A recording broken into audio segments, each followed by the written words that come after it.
Et si Yuji Itadori avait déjà franchi un point de non-retour en tuant le fils de Yuta? Les révélations dans Jujutsu Kaisen Modulo s'enchaînent à une vitesse tellement grande qu'il est difficile de croire que le manga ne durera que 6 mois. Il est à l'heure où je vous parle à son climax et on peut dire que Gege Akutami a réussi son pari, celui de sauver la fin de Jijika avec Modulo. L'affrontement entre Dabra et Makora est particulièrement intense, le retour de Yuji s'annonce explosif, ce même Yuji que je soupçonne d'avoir tué le fils de Yuta, et dans le même temps nous avons le potentiel comeback de l'un des plus grands antagonistes de la New Gen, je parle bien évidemment de Mahito. Plus je lis Jujutsu Kaisen Modulo et plus je me rends compte que ce manga ne se comporte pas du tout comme un spin-off mais plutôt comme une préface d'une suite beaucoup plus ambitieuse et horrifique. Alors bonjour à tous, c'est Mélancolia et aujourd'hui nous allons parler des derniers chapitres de Jujutsu Kaisen Modulo qui ont littéralement détruit internet et prouvé à quel point Gege Akutami peut être puissant narrativement parlant. Nous allons évoquer l'une des théories les plus sombres de Jujutsu Kaisen, à savoir le meurtre du fils de Yuta par Yuji.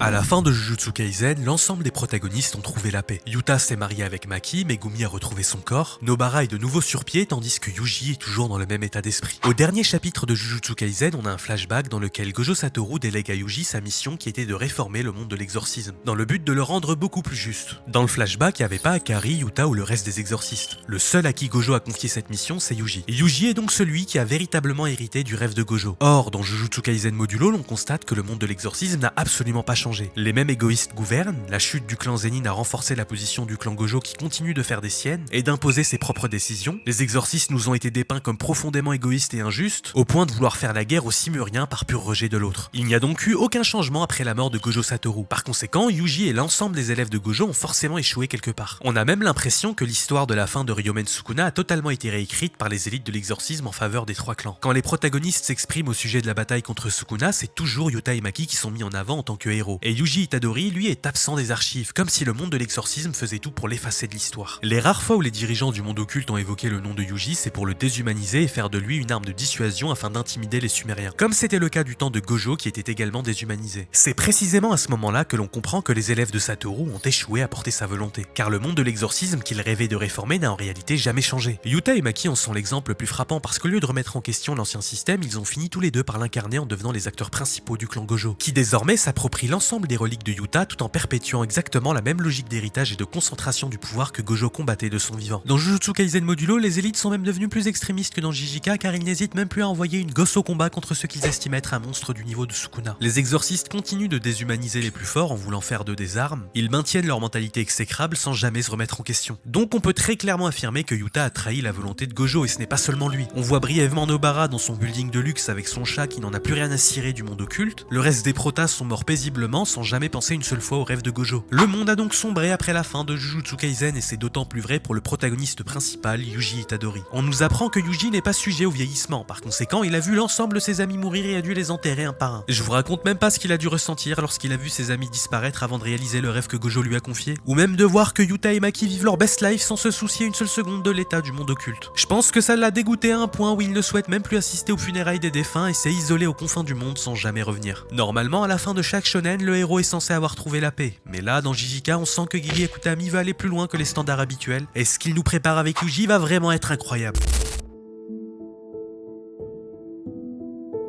Au chapitre 17, Tsurugi nous donne des informations clés au sujet de la disparition de son paternel qui est le fils de Yuta. Il nous dit que son père, nommé Yori Okutsu, a disparu juste après la naissance de Yuka, et qu'il a tout fait au cours de sa jeunesse pour en apprendre plus sur lui. Mais lorsqu'il demandait des informations à ses grands-parents, c'est-à-dire Yuta et Maki, il ne semblait pas vouloir lui parler de la disparition de leur fils. C'est quand même étonnant, pourquoi ces deux-là cacheraient des informations au sujet d'Yori Okutsu? Pourquoi ne veulent-ils pas révéler la vérité au sujet de leur fils? Ensuite, Tsurugi nous dit qu'il s'est discrètement renseigné auprès du clan Gojo, et c'est là qu'il a découvert qu'Yori Okutsu était un exorciste étonnamment faible avec des capacités bien inférieures à celles des exorcistes de sa génération. Ce manque de force a été pour lui une source d'angoisse, un complexe. Juste avant sa disparition, une servante rapporte qu'elle a vu Yori se disputer avec un homme balafré portant une capuche. Celui-ci aurait prononcé les mots suivants: "Je m'en fiche." Cette dispute avait eu lieu juste après la naissance de Yuka qui portait en elle la technique des 10 ombres. Dans la foulée, Tsurugi nous dit que son père a certainement disparu à l'apparition de la technique des 10 ombres. Il y a donc 3 événements autour de la disparition d'Yori Okutsu. L'apparition de la technique des 10 ombres avec la naissance de Yuka, la dispute avec Yuji Itadori, et le fait que Maki et Yuta cachaient la vérité à Tsurugi au sujet de leur père Iori. Je pense que la clé de la résolution de ce mystère est dans le silence de Maki et Yuta. Parce que si ces deux-là ont refusé de dire la vérité à leurs petits-enfants au sujet de leur père, c'est parce que celui-ci a sûrement pris un mauvais chemin. Il n'y a pas d'autre raison qui pourrait expliquer ce silence si ce n'est celui de vouloir préserver Tsurugi et Yuka de la vérité honteuse au sujet de leur père. Dans les archives du clan Gojo, il est indiqué qu'Iori était faible et que sa faiblesse avait causé en lui une grande angoisse. Dans Jujutsu Kaisen, la faiblesse a toujours eu plusieurs fonctions. Pour Yuji, elle a été un moteur, une raison de devenir plus fort afin de contenir Sukuna. Pour Geto, au contraire, cette même fragilité a fissuré ses convictions jusqu'à le pousser vers des idées extrémistes. Mais le cas d'Iori Okutsu est peut-être encore plus dangereux. Iori est né dans un environnement qui ne pardonne pas la faiblesse. Il est issu d'une lignée d'élite, il est le fils de Yuta Okutsu et de Maki Zenin. Il porte donc en lui l'héritage du clan Gojo et de ce qui reste du clan Zenin. Ainsi, il a vécu sa vie d'exorciste dans la comparaison. Il a sûrement été comparé à son père, comparé aux autres héritiers de clan, comparé à une image qu'il ne pouvait tout simplement pas atteindre. Maintenant, essayons d'imaginer l'état d'esprit d'Iori Okutsu au moment précis où il apprend que sa fille possède un potentiel bien supérieur au sien. En effet, Yuka est né avec la technique des 10 ombres, qui est l'une des capacités les plus redoutées et convoitées du monde de l'exorcisme. Pour Iori, la naissance de Yuka est une rupture. Il comprend qu'il est définitivement dépassé non pas par un rival, non pas par une génération, mais par sa propre fille qui est déjà au-dessus de lui. Vient ensuite la honte, car Yuka devient spécial dès sa naissance, là où Iori, malgré ses efforts acharnés, n'a jamais été autre chose qu'un exorciste banal dans un système qui ne reconnaît que l'exceptionnel. Et enfin, il y a la jalousie. Une émotion difficile à accepter, presque impensable lorsqu'il s'agit de son propre enfant, mais parfaitement cohérente avec l'écriture de Gege Akutami, qui n'a jamais épargné ses personnages lorsqu'il s'agit d'explorer leurs failles les plus inconfortables. Donc, lorsque Yuka est né, Iori devait ressentir énormément de frustration. Une haine tellement grande au point où il est devenu furax, et c'est peut-être à cet instant où la dispute avec Yuji a éclaté. Je pense que Iori et Yuji entretenaient une relation de prof à élève, et à ce moment, Iori, en détresse psychologique, a tout fait pour obtenir le soutien de son professeur. Iori a dû dire un truc comme « Je suis trop faible, même mes enfants me surpasseront, il faut faire quelque chose ». Ce à quoi Yuji a répondu « Je m'en fiche ou ça n'a pas d'importance ».